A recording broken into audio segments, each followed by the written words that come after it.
네, 오늘 우리에게 주시는 하나님 말씀은 여호수아 24장 15절에서 28절 말씀입니다.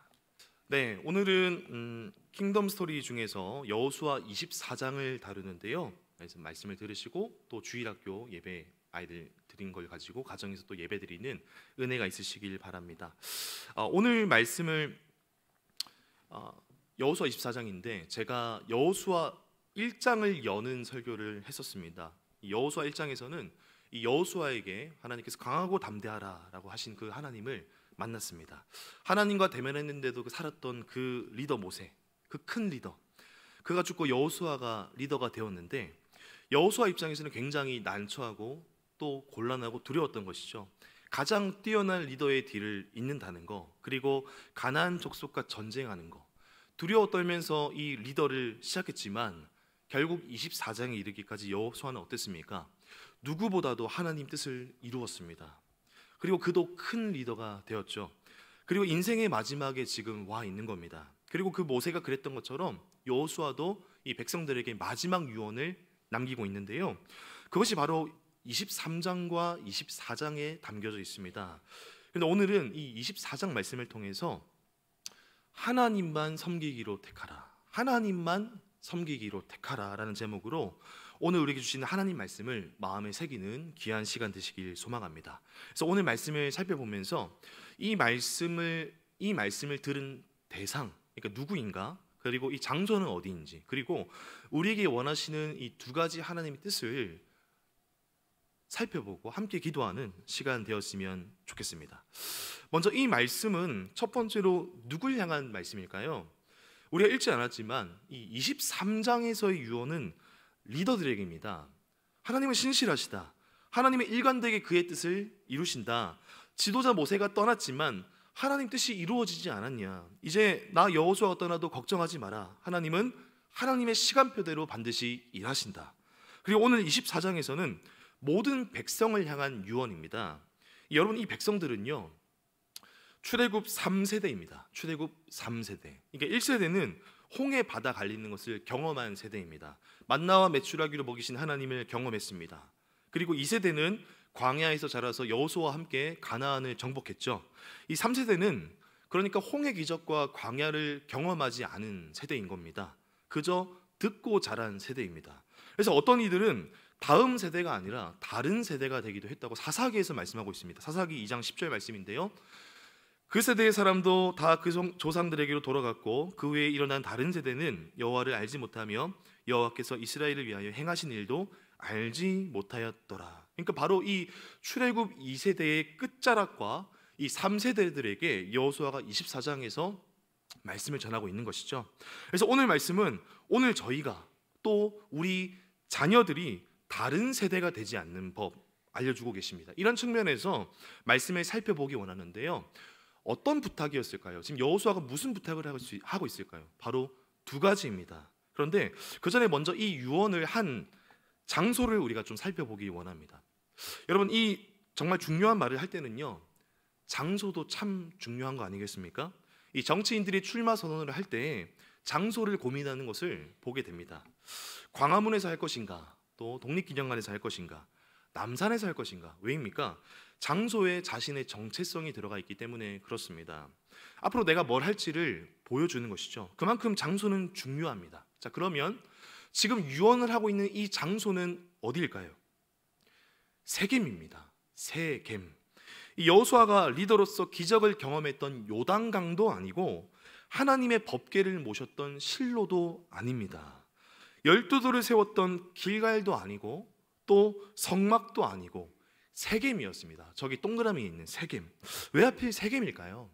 그 이유를 한번 살펴보기 원하는데요, 창세기 50장 25절을 한번 띄워주시면 요셉의 유언입니다. 요셉이 또 이스라엘 자손에게 맹세시켜 이르기를 하나님이 반드시 당신들을 돌보시리니 당신들은 여기서 내 해골을 메고 올라가겠다 하라 하였더라. 요셉이 110세의 죽음에 그들이 그의 몸에 향재료를 넣고 애굽에서 입관하였더라. 아멘. 이 요셉이 죽으면서 유언을 하나 남겼습니다. 내가 애굽에서 죽겠지만 내 뼈를 애굽에 묻지 마라. 나를 약속의 땅 가나안 땅에 묻어 주시오. 그리고는 애굽에서 오늘 성경 말씀 보니까 입관했다라고 얘기하고 있습니다. 여러분, 장례식에는 절차가 있습니다. 예배가 여러 가지 있는데요. 임종 위로 예배, 그리고 입관 예배, 발인 예배, 그 다음에 하관 예배가 있습니다. 이렇게 보통 4번의 예배 순서가 있습니다. 근데 여러분, 요셉이 지금 무슨 말을 한 것입니까? 우리가 지금 애굽에 있지만 하나님은 반드시 가나안 땅에 들어가게 하실 거야. 하나님은 약속을 지키실 거야. 가나안에서 내 뼈를 발인하고 하관해 주시오. 그래서 여러분, 요셉의 장례식은 입관만 한, 꼭 굳이 따지자면 4단계 중에서 2단계까지 진행한 미완성 장례식이었습니다. 그리고 여호수아 24장 32절, 오늘 우리가 읽지 않았지만 맨 끝에 나오는 24장 32절 말씀인데요, 우리 함께 한번 읽어보도록 하겠습니다. 시작. 또 이스라엘 자손이 애굽에서 가져온 요셉의 뼈를 세겜에 장사하였으니 이곳은 야곱이 백크시타를 주고 세겜의 아버지 하몰의 자손들에게서 산 밭이라. 그것이 요셉 자손의 기업이 되었더라. 아멘. 예, 여러분, 오늘 요셉의 장례가 세겜에서 마침내 완성되었습니다. 그런데 세겜에서 요셉의 장례가 이루어질 것을 미리 예언한 사람이 한 명 있었거든요. 바로 요셉의 아버지 야곱입니다. 이 야곱이 죽기 전에 유언을 남겼는데 창세기 48장 21절 22절 말씀입니다. 네, 한번 띄워주시면요, 이스라엘이, 그러니까 야곱이 요셉에게 또 이르되 나는 죽으나 하나님이 너희와 함께 계시사 너희를 인도하여 너희 조상의 땅으로 돌아가게 하시려니와 내가 내게, 그러니까 요셉에게 내 형제보다 세겜 땅을 더 주었나니. 아멘. 이 야곱이 하나님 약속에 근거해서 요셉에게 세겜 땅을 주겠다고 한 것이죠. 결국 야곱도 요셉도 세겜을 다시 가지 못하고 죽었습니다. 그런데 요셉의 장례식이 세겜에서 완성되면서 야곱의 유언이 이루어졌습니다. 여러분, 여호수아가 이 왜 세겜에서 3세대에게 지금 유언을 남기고 있습니까? 하나님의 뜻은 반드시 이루어진다. 1세대가 죽고 2세대마저 사라져도 하나님은 모든 세대의 하나님이시기 때문에 세상은 변해도 하나님의 뜻은 반드시 이루는 줄 믿습니다.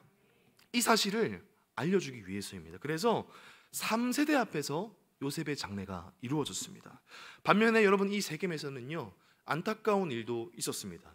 야곱이 집을 떠난 지 이 20년 만에 가나안으로 돌아갑니다. 그때 창세기 32장에 보시면 천사와 울며 씨름했죠. 그리고 베델로 가기로 하나님과 약속했습니다. 베델.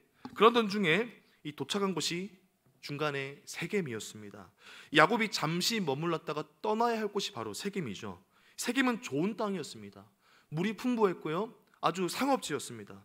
세겜의 뜻은 어깨였습니다. 어깨, 짐을 지고 가야 하는 곳. 잠시 쉬었다가 짐을 지고 베델로 다시 가야 되는 곳이죠. 그런데 창세기 33장 18절에서 20절 보시면 야곱이 이상한 행동을 합니다. 18절, 야곱이 밧담 아람에서부터 평안히 가나안 땅 세겜 성읍에 이르러 그 성읍 앞에 장막을 치고 그가 장막을 친 밭을 세겜의 아버지 하몰의 아들들의 손에서 백크시타에 샀으며 20절, 거기에 제단을 쌓고 그 이름을 엘엘로헤 이스라엘이라 불렀더라. 이 부자가 된 야곱이 베델에 가겠다는 그 하나님과의 약속을 어기고 단순히 가족들이 좋은 곳에 머물고 싶었던 겁니다. 그래서 그 땅에 사는 하몰의 아들들에게 세겜 땅에 어마어마한 땅을 구매했습니다. 그러고는 거기에서 제단을 쌓고 하나님을 예배했죠. 예배는 드렸습니다만 하나님과의 서원 약속을 온전히 지킨 것이라 볼 수는 없습니다. 그래서 그 다음 34장에서 어떤 일이 일어납니까? 1절에 보면 띄워주는 제가 않았습니다만 야곱의 딸인 디나가 이 세겜 땅 문화에 완전히 동화돼 버렸습니다. 그리고는 하몰의 아들들로부터 아주 나쁜 일을 당하게 되죠. 그리고 잔인한 복수를 하는 참담한 일이 일어나게 됩니다. 다시 말해 부모의 불순종의 결과로 다음 세대가 무너진 경험을 한 땅이 바로 세겜입니다. 정리하면 세겜은 어떤 땅입니까? 요셉의 장례를 이름으로 약속을 지키시는 하나님을 만난 곳입니다. 그리고 야곱의 불순종의 대가를 경험한 곳입니다. 저주와 축복을 상징하는 그리심산과 에발산 사이에 있는 그 세겜, 하나님을 따르면 축복의 역사를 누리지만 불순종하면 저주의 아픔을 경험한다라는 그것을 보여주기 위해서 지금 세겜에서 말씀하고 있는 것이죠. 자, 이런 역사적인 장소에서 이 여호수아 유언이 이어지고 있는데요. 여러분, 어떤 의미인지 아시겠지요? 그러면 하나님께서 여호수아를 통해 세겜에서 전하는 이 메시지, 이 두 가지를 살펴보고 우리가 함께 하나님 앞에 기도로 나아가길 소망합니다. 첫 번째, 여호와를 택하라고 말씀하십니다. 여호와를 택하라고 말씀하십니다. 우리 옆에 있는 분들과 함께 이렇게 인사했으면 좋겠는데요. 여호와를 택하라. 자, 시작. 네, 아유 감사합니다. 네, 눈물도 흘리시고 좀 그런 상황이실 텐데 여호와를 택하라고 말씀하세요. 15절 말씀인데요. 우리 챈트 한번 틀어주시면 감사하겠습니다. 네, 그냥 읽으면 좀 그러니까 노래 부르면서 해보도록 하겠습니다. 두 번 불러야 되는데 한 번만 부르겠습니다.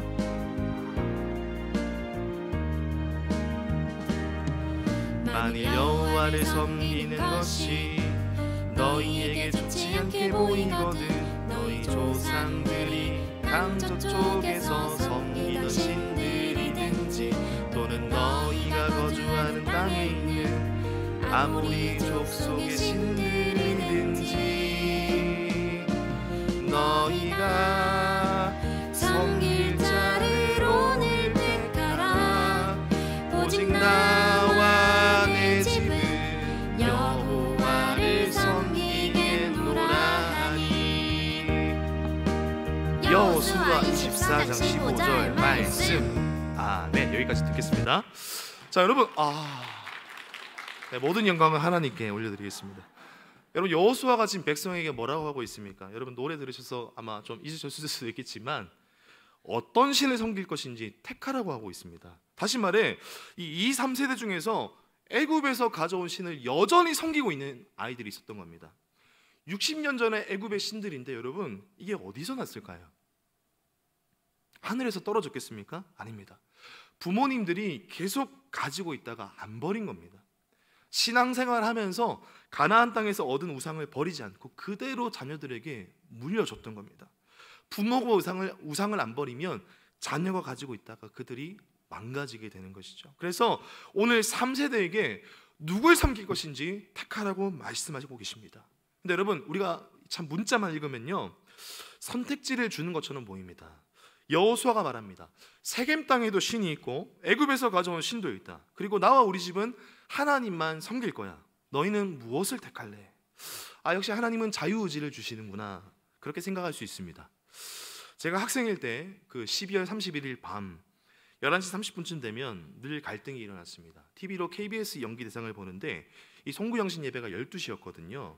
이 11시 30분이면 교회를 가야 하는 시간인 겁니다. 왜냐면 제가 좋아하는 배우가 대상 타기를 응원하면서 TV를 예전에 봤었거든요. 근데 문제가 있었습니다. 어느 순간부터 이 대상 발표가 항상 12시가 지난 1월 1일에 하더라고요. 어머니가 말씀하세요. TV 꺼라. 교회 가자. 알았어요 하고 계속 TV를 봅니다. 꺼라. 알겠어요 하면서 이제 옷을 입으면서 계속 봅니다. 11시 50분쯤 돼요. 교회에서 집이 5분밖에 안 됐습니다. 11시 50분쯤 돼요. 꺼라. 알았다고요. 그럼 이런 얘기가 꼭 나옵니다. 어머니께서 끄든지 말든지 네 마음대로 해. 그러고는 나가십니다. 자, 여러분 질문 드리겠습니다. 왜 늦게 웃으시죠? 여러분 질문 드립니다. 네 마음대로 해. 이 말은 마음대로 하는 말일까요? 아닙니다. 너는 예배 갔다 오면 죽을 것이야. 너는 반드시 TV를 끄고 예배 가기를 선택해야 한다. 여러분 지금 여호수아가 뭘 말하고 있습니까? 우상이든 뭐든 택하라는 겁니까? 아닙니다. 무조건 하나님 섬기는 걸 택하라. 이 하나님은 이런 분이시다. 오늘 우리가 읽지 않았지만 2절부터 하나님이 어떤 일을 하셨는지 돌아보게 하거든요. 우리 2절 말씀 한번 띄워주시면 제가 읽겠습니다. 이스라엘의 하나님 여호와께서 이같이 말씀하시기를 옛적에 너희의 조상들 곧 아브라함의 아버지 나홀의 아버지 베라가 강 저쪽에 거주하여 다른 신들을 섬겼으나 우리는 원래 다른 신을 섬기던 나라였다. 그래서 3절 보시면 이때부터 성경을 보시면 됩니다. 내가 너희의 조상 아브라함을 강 저쪽에서 이끌어내어 5절에 보셔도 내가 모세와 아론을 보내었고 6절에서도 내가 너희의 조상들을 애굽에서 인도하여 내어 7절에서도 내가 하나님이 너희를 이끌어 홍해에서 건졌다. 8절도 또 내가 너희를 광야에서 인도하여 요단강을 건너게 하고 가나안 땅에 들어가니까 여러분 7족속이 있었습니다. 그들을 어떻게 하셨습니까? 8절에 내가 그들을 너희 손에 넘겨주었다. 13절 내가 또 너희가 수고하지 아니한 땅과 너희가 건설하지 아니한 성읍들을 너희에게 주었다. 너희가 심지 아니한 열매를 주지 않았느냐. 누가 여기까지 인도하셨다는 겁니까? 하나님이 하셨다는 겁니다. 그래서 여호수아가 말합니다. 14절에 그러므로 이제는 여호와를 경외하며 온전함과 진실함으로 그를 섬기라. 너희의 조상들이 강 저쪽과 애굽에서 섬기던 신들을 치워버리고 여호와만 섬기라. 15절. 그리고 너희한테는 선택지가 없다. 이렇게 말을 하니까요, 백성들이 뭐라고 합니까? 하나님을 섬기겠다고 했을까요? 16절입니다. 백성이 대답하여 이르되 우리가 결단코 여호와를 버리고 다른 신들을 섬기기를 하지 아니하오리니. 우리가 하나님을 잘 섬기겠다고 말을 하고 있습니다. 근데 여러분, 이 대답은 하나님이 원하시는 대답이 아니었습니다. 이스라엘이 마지못해 말한 것이죠. 그렇게밖에 볼 수 없는 이유가 있습니다. 성경을 이 히브리어로 보면 이 섬기겠다고 한 대답의 원인으로 그 다음에 17절이 붙습니다. 17절에 이는 우리 하나님께서 인도하셨고 우리를 보호하셨다. 18절, 여호와께서 모든 백성과 아모리 족속을 쫓아내셨다. 그러므로 우리도 여호와를 섬기리니. 다시 말해, 섬기겠습니다. 왜냐하면 하나님께서 우리한테 잘해주셨기 때문에 그 보답으로 잘 섬기겠다라는 말씀입니다. 조건이 붙은 신앙입니다. 그래서 여호수아가 이렇게 다시 한번 얘기합니다. 19절, 여호수아가 백성에게 이르되 너희가 여호와를 능히 섬기지 못할 것은 그는 거룩하신 하나님이시요 질투하시는 하나님이시니 너희의 잘못과 죄들을 사하지 아니하실 것임이라. 조건 신앙 가진 너희는 하나님을 잘 섬기지 못할 것이다. 맞습니다. 하나님은 우리에게 보답의 믿음을 원하지 않으십니다. 거래하는 믿음을 원하지 않으십니다. 하나님, 저한테 이렇게 잘해주셔서 감사하니까 잘 섬기겠습니다. 하나님, 자녀를 잘 낳고 살게 해주셔서 감사하니까 잘 섬기겠습니다. 하나님이 내 자녀를 가지고 가셨으니 애굽신을 섬기겠습니다. 이렇게 조건 믿음에 머물러 있으니까 너희는 잘 섬기지 못할 거라고 말씀하세요. 왜 그렇습니까? 19절 중간 부분에 하나님은 어떤 분이시기 때문에 그렇습니까? 질투하시는 하나님이시기 때문에 그렇습니다. 근데 여러분, 오해하지 마시기 바랍니다. 하나님의 질투는 아름다운 질투입니다.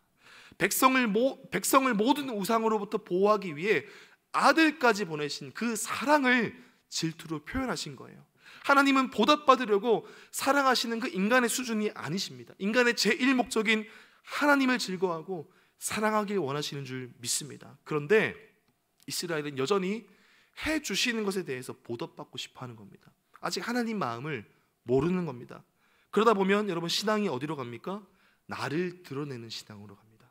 보답받기 위해 섬기게 됩니다. 보답받기 위해서는요, 결국 섬기는 것을 드러낼 수밖에 없습니다. 왜냐하면 남이 알아줘야 보답받는 거 아니겠습니까? 더 이상 오른손이 하는 일을 왼손이 모르게 할 수 없죠. 주님은 은밀하게 하라고 하시는데 더 화려하고 멋있게 섬기게 되는 것입니다. 섬김을 나를 꾸며내는 귀고리로 여기기 시작합니다. 귀고리 효과. 얼굴 라인과 눈을 예쁘게 연출해주는 착시 현상으로 미적 아름다움을 연출하여 드립니다. 귀걸이를 하시면 2.5배 더 예뻐진다는 말이 있듯이 얼굴선을 또렷하게 보이는 선을 분산하여 얼굴 라인을 슬림 라인으로 연출하여 주는 효과가 귀걸이에 있다고 합니다. 여러분, 귀걸이는요, 얼굴을 2.5배나 더 이뻐지게 보인다고 합니다. 왜 술렁이시죠? 믿지 않으십니까? 예. 섬김을 귀걸이로 사용하게 되는 것이죠. 저도 참 대학생 때 이 찬양 인도를 하면서 정말 열심히 했습니다. 그런데 앞에 서는 사람들은 정말 조심해야 된다는 것을 참 많이 느꼈습니다. 사람들이 좋게 봐주세요. 열심히 한다고 잘한다고 해주십니다. 알아보는 사람들이 늘어납니다. 앞에 서는 것 때문에 내 자신이 빛나는 것처럼 느끼기 시작합니다. 그러면 하나님이 내려놓으라고 하셔도 못 내려놓게 됩니다.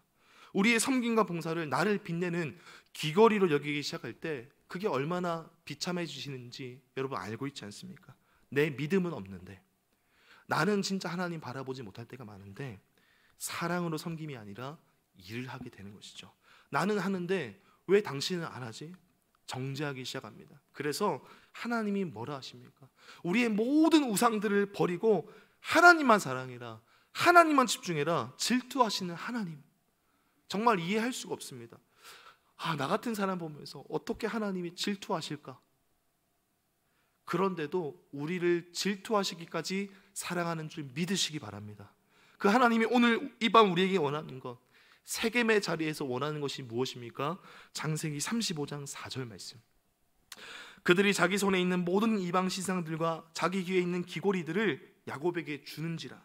야곱이 그것들을 세겜 근처 상수리 나무 아래에 묻고, 하나님 외에 우리가 사랑하는 것, 하나님을 예배하면서도 여전히 보답의 신앙으로 나가는 것, 그 모든 것을 세겜에 묻어버리길 원하십니다. 저와 여러분, 오늘 이 밤 다시 한번 하나님에 대한 온전한 사랑을 회복하기 원하십니까? 우리 손에 잘못된 신앙 모두 묻어버리고 여호와를 선택하여 섬기는 저와 여러분 되시길 주님의 이름으로 축원드립니다. 아멘. 오직 하나님을 택하며 섬기는 주님의 백성 되는 저와 여러분 되시길 소망합니다. 세겜에서 주시는 메시지 첫 번째가 하나님을 택하는 것이었다면, 마지막 두 번째는 무엇이냐면요, 믿음의 증거를 세우기 원하십니다. 우리 옆에 있는 분들과 한번 이렇게 인사했으면 좋겠는데요, 믿음의 증거를 세우세요. 이렇게 한번 인사하겠습니다. 믿음의 증거를 세우세요. 아멘. 이 자기 공로인 이방 신상과 기고리들을 묻어버리고 나서는 그곳에 믿음의 증거를 세우기 원하십니다. 하나님이 하신 일을 기억하라고 하세요. 한번 같이 한번 따라해 보실까요? 하나님의 하신 일을 기억하라. 오늘 26절입니다. 함께 읽겠습니다. 시작. 여호수아가 이 모든 말씀을 하나님의 율법책에 기록하고 큰 돌을 가져다가 거기 여호와의 성소 곁에 있는 상수리 나무 아래에 세우고, 이번엔 세웠습니다. 여호수아가 방금 전한 말씀을 율법책에 기록했습니다. 그리고는 큰 돌을 가져와서 세겜의 상수리 나무 옆에다가 세웠습니다. 성경에 보면 돌을 세우는 것을 종종 보게 되는데요, 첫 번째 이유는 뭐냐면 하나님의 은혜를 기억하게 하기 위해서입니다. 어디에 돌을 세웠을까요? 너무 많이 있지만 길갈에 돌을 세웠습니다. 고난 중에 주신 승리를 기념하기 위해서요. 또 베델에 세웠습니다. 야곱이 도망가다가 돌베개를 베고 잠들었을 때 그 베개로 쓴 돌을 세웠습니다. 돌베개 베고 잘 때 하늘에서 사다리가 내려와서 이 천사가 오르락 내리락 하는 것을 보면서, 아, 이 여기가 하나님의 성전의 입구구나, 여기를 기념해야겠다. 돌을 세우고 돌에 기름 붓고 이 지역을 베델이라고 불렀다는 것이죠. 여러분, 이 돌을 세우는 것은 어떤 의미일까요? 하나님의 은혜를 경험한 것, 그리고 하나님과 약속 맺은 것을 기념하는 것이죠. 여러분, 사람은 참 잘 있습니다. 메모한 것도 있고 약속한 것도 있습니다. 아이가 성적 잘 받은 것, 또 효도한 것도 잘 잊어버린다고 합니다. 특히 부모님이 잘해준 것, 잘해주신 거 너무 잘 잊습니다. 부부간에도 잘 잊어버립니다. 늘 잊어버린 것 때문에 갈등이, 싸움이 시작되죠. 네, 영적으로 하나님 앞에서도 마찬가지입니다. 하나님이 은혜 주신 것, 그 간증들을 그냥 지나가 버리면 잊어버릴 때가 너무나 많습니다. 은혜 잊어버리니까 이스라엘이 수많은 은혜를 경험했음에도 불구하고 금방 불평하는 거 아니겠습니까? 그래서 하나님이 오늘 돌을 세우게 하신 이유가 무엇이겠습니까? 하나님의 은혜의 역사를 기억하라고. 하나님의 은혜의 역사를 기억하는 저와 여러분 되시길 주님의 이름으로 축원드립니다. 돌을 세우게 한 나머지 한 가지는요, 나만 기억하는 게 아니라 다음 세대를 신앙으로 양육하기 위해서 돌을 세우라고 하십니다. 여호수아 4장 6절에서 7절 말씀입니다. 띄워주시면 제가 한번 읽겠습니다. 이것이 너희 중에 표징이 되리라. 후일에 너희의 자손들이 물어 이르되 이 돌들은 무슨 뜻이냐 하거든. 7절. 그들에게 이르기를 요단물이 여호와의 언약궤 앞에서 끊어졌나니 곧 언약궤가 요단을 건널 때에 요단물이 끊어졌으므로 이 돌들이 이스라엘 자손에게 영원히 기념이 되리라 하라 하니라. 아멘. 우리 다음 세대들에게 하나님의 은혜를 가르쳐주기 위한 그 도구로 기념돌을 세우라고 분명히 말씀하고 계십니다. 그래서 아이들에게 내 자녀이든 교회의 자녀이든 주님의 자녀로 생각하고 간증을 들려줘야 됩니다. 아빠가 결혼한 건 하나님의 은혜였단다. 은혜가 아니면 어떻게 결혼했겠니? 은혜가 없으면 결혼 못했다. 교회에서 축복받았단다. 여러분, 주보에 그 결혼 소식 올라간 거 다 들고 계시죠? 예, 들고 계시기 바랍니다. 가지고 있어야 됩니다. 간증이 되어야 됩니다. 여러분, 가족의 고백이 들어간 가온이든 사진 한번 넘겨주시면, 가온이 들어간 고백이든 뭐 동판이든 그림이든 뭐든 말로든 계속 세우시기를 바랍니다. 저도 참 이 신앙의 2세대로서 1세대인 저희 어머니가 참 간증이 많으신데요, 신앙의 여정들, 또 어머니의 고난, 새벽에 저를 업고 다녔던 시간들, 또 고난 때문에 온 교회가 함께 중보했던 그 기도, 또 절에서 저의 점을 쳤는데 하나님 믿는 애라 전개가 안 나온다, 뭐 이런 간증들, 저는 기억이 안 나는데 그 얘기를 귀가 정말 터지도록 들었습니다. 어렸을 때 잘 듣다가 사춘기 때는 잘 안 듣지만 귀는 뚫려 있으니까 들리긴 하거든요. 중고등부 부모님 여러분, 안 듣는 것 같아도 소망이 있는 줄 믿습니다. 그러면서 놀랍게도 이 어머니의 간증이 생생하게 제 안에서 살아서 세워지는 순간이 있습니다. 가정 예배를 통해서, 기도회를 통해서 돌을 세우는 것이죠. 신방을 가면요, 우리 교회 성도님들 참 간증이 많습니다. 특히 교회에 대한 간증이 많으세요. 목사님, 원래 교회로 오는 길이 없었어요 부터 시작해서 눈이 오면 난리가 났어요. 왜 교회를 간다고 안 하고 올라간다고 하는지 아시느냐? 교회를 세우고 허물고 다시 짓고 세우고 다시 짓고 세우고, 그 얘기들을 들려주시거든요. 그 얘기를 듣는 게 정말 진심으로 재밌습니다. 그러면 하나님이 교회를 향해 그 역사하신 그 간증이 저한테 세워지는 거거든요. 그러면 또 제가 다음 세대들에게 전수하게 되는 것이죠. 여러분, 가정에 하나님 주신 그 은혜를, 우리 교회에 주신 그 하나님의 은혜를 세워나가시길 주님의 이름으로 축원드립니다. 특히 기념하는 돌과 같은 것을 우리에게 주셨어요. 오늘 26절입니다. 여호수아가 이 모든 말씀을 하나님의 율법책에 기록하고 큰 돌을 가져다가 거기 여호와의 성소 곁에 있는 상수리 나무 아래에 세우고, 세워놓는 돌은 사라질 수 있지만 사라지지 않는 기록된 말씀, 이 말씀을 계속해서 보여주라고 하세요. 신명기 6장 6절에서 9절 말씀입니다.